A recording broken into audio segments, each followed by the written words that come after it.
We haven't gotten to like a deep dive yet about Faris's, like this version of Faris, the Black Wizard Faris's character, to know exactly like where she is going to be going in the series. I really doubt when we get to her fight with Ignia that she's just going to lose and die. Like I would imagine that it's going to be clear Ignia is going to be stronger, but I don't think she's just going to get burned away. I would assume it's going to be similar to Acnologia versus Irene. But like looking into this like whole situation, it makes me like wonder like, okay, well, what is Faris's setup going to be in the long run of the series? And there's some other ideas and stuff that I have, but I think primarily the first thing I wanted to look at is who is she going to be as, like, who's her threat like gonna be? Who is the person that's going to be, yeah, I'm gonna go fight Faris and that's gonna be my enemy? And I think that the whole way that it's set up, personally, I feel like it's gotta be Lucy. And I know that's like a big jump for her, but I think that there's a lot of just general reason that it would make sense. I mean, first off, you have just baseline, okay, yeah, it's a female antagonist, but also it's set up in a way that can contrast to Lucy in positioning, because now she has like, she just had a whole thing, learning about with Faris, and then having a whole thing with Athena and learning about Athena, and then all that stuff about like artificial feelings and like talking about her, like her being a real real being, and like learning about all these like people that were supposed to be her enemy, and now she has one that's like straight up like not really was one that was her friend, but obviously it's the same face. But now Faris is, I mean, clearly, like, as far as we're concerned, the number 2 villain right now, because only Ignia's got like a higher standing. So who otherwise would be the best spot to go fight her other than the I know some people try and like argue with that Lucy's the main character. I don't think so. I think it's very clearly that it's, if you looked at the percentage, like it's 51% Natsu, 49% Lucy. Like Natsu's always going to have that edge, because like the easiest thing I would always say is like when you look at a lot of the main story important points, they always end up being tied to Natsu, not tied to Lucy. Like Lucy ends up having a role and stuff that's involved, but not in the same manner that Natsu has, like not nearly to the same degree. Like even obviously what's going on right now with all these dragons related stuff, it's not going on as celestial spirit related stuff. We had that with stuff in the anime, but a whole different scenario. But as it were, I like for Lucy, I still think that Lucy has a lot of like growth for up and coming, because for her, in like her whole fight with, like I say fight with Mercphobia, it wasn't really a battle, it was kind of more of a stall. And Mercphobia, as I mentioned, seemed more like an animal, like protecting his territory and like hunting food. He didn't seem like he was actually trying to fight somebody. So it didn't seem like it was a fight where Lucy had to like get stronger to overcome something. And because of that, it's like it wasn't a growth moment at a power level standpoint. Like maybe she'll get just like that was a general slight combat boost of just doing stuff kind of fight, like nothing really, like you get +1 to a stat, but that's about it. I wouldn't imagine anything. But it's like beyond that, she has had a lot of stuff in 100 Years Quest about her character growth, and I still wonder as well her character growth in terms of combat and like capabilities, because Lucy's always had a lot of direct like personal character growth, but I really like that they tied in like her having more, but it had to do with the fact that she's the weakest of the team in combat. But like Lucy's thing has never been like being direct in power, it's more of being a very tricky fighter with all her different abilities that she can use. So when it goes in like contrast over to Faris, who Faris is going to be like this black wizard who's got all these different black magics to use, and on top of that we also know canonically that starlight erodes darkness and evil stuff, so it's like Lucy would have a means to combat it. And I think it would also lead up to revealing the theory that I've had for a long time, that the living magic link that was in Zareth for Natsu went over to Lucy when Lucy was messing with his book. And I think that logically just makes sense of why the whole bit when she was like tweaking out when it was like burning into her arm, and then why Natsu's alive even though Zeref died. So when we look at all these general events that have kind of been progressing around, okay, where characters kind of be, you know, contending with, because I think you always have to look at like who's going to be fighting who, and that'll give you a level of understanding of where events are going to go to a degree. And it's like nobody else in the main cast I think makes sense to fight Faris, and it's like really when you look down to it, it's like I don't think Natsu's going to fight her. I don't think that and the only other person I'll say is like if she is not an opponent for Lucy, she is an opponent for Ignia, and she's going to be like Ignia, like a whole setup for Ignia to fight Acnologia, even though Acnologia is not dead. But I feel like she's going to have a different standing to that, and she's not going to be as dragon focused. She's going to be way more obviously black magic focused, because that's everything that she's been boasting on. But like we'll see what exactly the Acnologia arm does in further progression, other than just be apparently a very powerful black magic augmentation piece that she's put into her arm. So with the general idea, I think it would be really cool to see like Lucy do some crazy experimental pushing for her powers, because I think that's something that Lucy really should be doing. Like as things progress, I still have like a whole theory of my hopes for dragon eater Jalal. I think it would have a really nice kind of callback to a whole bunch of stuff at earlier points in the story. For I don't need to rant on it, I've talked about it so many times, but if we get something from Lucy and it's a Lucy in a fight where it's clear she's like very capable and strong, but she's up against an opponent that's just like not many people are gonna win, like one of the Erasion sex members, like maybe we get another member, maybe it's Damon or somebody, but I would prefer that like the members of the Erasion sex go to other people, and there's just other theories that Faris spawns, and Lucy has a similar moment to like thinking of like what to do, and she thinks to Natsu and she's reckless, and she combines more than 2 keys, or she does something very strange with her like combinations to kind of do a weird power.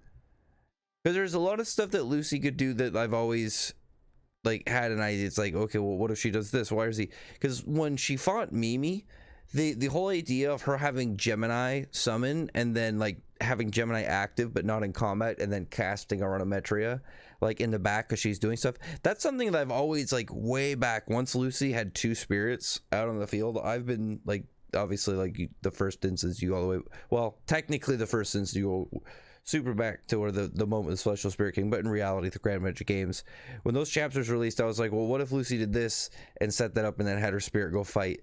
She did it way more like in combat, like swiftly in the fight with Mimi, but it's essentially the same kind of tactic, and I always thought that was really big brained. So she has like the means in there to kind of go about the fight and go about what she's doing. It's the gap of what Faris is capable of, but what Lucy's capable of. But I would imagine, for one, you could easily argue that there is a degree of counter, because black magic isn't the same as like devil magic, or not devil magic, it's Black Clover, as like curses from devils and demons. Because I would imagine with Devil Slayer magic it would still apply because it's like specific, but it's not like Starlight. Starlight doesn't just erode any type of magic, but I think it's dependent on where it's stemmed, and you can go with like artificial demons and black magic are within that area. So like Lucy could have a degree of counter, but she would have to get like a really high growth. I think it'd be really cool if we had some form of like short time skip, and like Lucy really kind of like stepped up her game and she was like way faster on the draw. We saw her like kind of like really kind of stand out in her potential, because we know for a fact now, it's not even just like looking at feats and like looking, oh well, if you look at Mimi, and you know obviously where Mimi is in scale and dependent on like where she's at, because oh well, base Gagio wasn't able to damage the golem's minions, and Taurus Stardress Lucy could, but Taurus Stardress Lucy and Taurus couldn't move Mimi at the same time. So like Mimi is stronger than that, and then you compare physical, you go through a whole like list of things. We know for a fact, just directly from the rival bond turns you into somebody relative at your level, and she becomes brandish. So that should say right there that Lucy is relatively within the general area that Brandish is. So Lucy right there is in that like medium Spriggan level. But like the thing is, like, I feel like Lucy, and it's one of the things that like she's done much better since the Mimi fight with. She did way better at the Kyria fight. I think with Kyria it was just it was an opponent that was like kind of like Mimi but way more aggressive. It's just really hard for a summoner primarily like Lucy to go about. But she played into, like, there's a reason that she didn't need to have a real second round, because it's not the same thing as when she went against Kyria the first time. With Mimi, she fought Mimi in relatively within a similar span of time. Like, they had some stuff going on with Elentier, like working in with the critical magic and stuff, but still at the same time, like, she won through intelligence, because even with the boost, it's not like she won through just overpowering her. She set her up and was able to defeat her through strategy. And with Kyria, once she fought her again, this was like a big jump from where she was at the start of the 100 Years Quest. So it's like it didn't take her to defeat Kyria, or to Kyria to beat her, and then later during the Doggerel Labyrinth, Lucy comes back and fights her again. There's a reason that Lucy won, is because she played more into what she's good at and was more of a tactical variety fighter rather than just trying to fight essentially like the other people in her group, whereas like they're mostly direct fighters. So I was a big fan of that, and it shows again where she's able to progress and even fight people that are generally stronger than her. So if she's able to have some form of cool time skip where she's in full control of that, and we see her really styling on people and is able to cover up a larger gap and start contending with some people, I'd be pretty hyped on that, because we don't have any. We don't have anything kind of like a hyperbolic time chamber because of the fact that it's Celestial Spirit World is literally the opposite, and it will waste your time if you go there. It's what is it? The one day there's 3 months in the real world, so you're gonna pretty much just waste in your general events. But it's something for Lucy right now that I'm hoping is going to be the case. And if I mean, just looking at it's like summons versus creations, and she's making theories versus Lucy who's doing her summons, I don't imagine, unless Lucy could do something that's like we get something to where we get a time skip and she gets like further progression with just her Stardust mix, but maybe she can buff her spirits to where she can make them stronger. You know, maybe Taurus gets way bigger and instead he's like 50 feet tall and he's like jacked, and I guess he's already jacked, but like way bigger. But it's just like right now where I'm kind of contemplating trying to figure out some areas with Faris and like what's going on with her. I've got a couple other ideas we're going to be talking about, just going around some ideas and figuring out some not tinfoil hat ideas, but more of just I'm trying to think of the word. You're just kind of sitting around pondering. You're looking at you're trying to figure what are the ideas that are going to be good, and what's going to be the ones that are actually kind of like, okay, once we get more evidence, this is one that makes more sense, the other ones don't make sense, and we're going to move forward with this. Because I would hope that like if somehow we get somebody that shows up and it's like, oh, Faris is actually going to be Mira Jane's main opponent, it's like, okay, well, I guess that's what I thought was out the window, but I mean, that's still something really interesting, so now we're going to have to figure out what the point of that is going to be.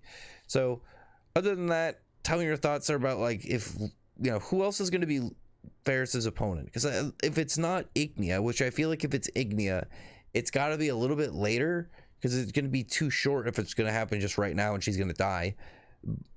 But otherwise, I feel like it should be Lucy, because it's like if Natsu's going to fight Ignia, she goes and fights Faris, and then Faris has some form of like, maybe it's Gate, or she has some other Aetherius that is her equivalent to E&D, and that's who Gray fights. So it's like Gray is fighting what he was trying to go for before, but like, well, a psycho, but now he's doing it actually in like a good sense.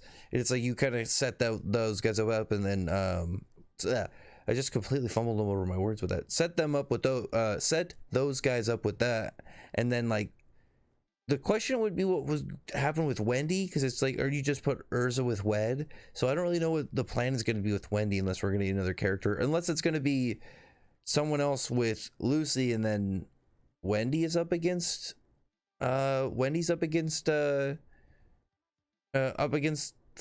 I was like trying to fumble real bad because I was thinking about the Signario sisters, because I was like, maybe if the Wed is going to be focused on what is going to be focused on them. It's going to be the Signario sisters against Wendy. They're going to fuse, so it's going to be Wendy against this super crazy alchemist versus a super crazy enchanter, and it's going to be like Wendy at her full enchanting capability kind of fight.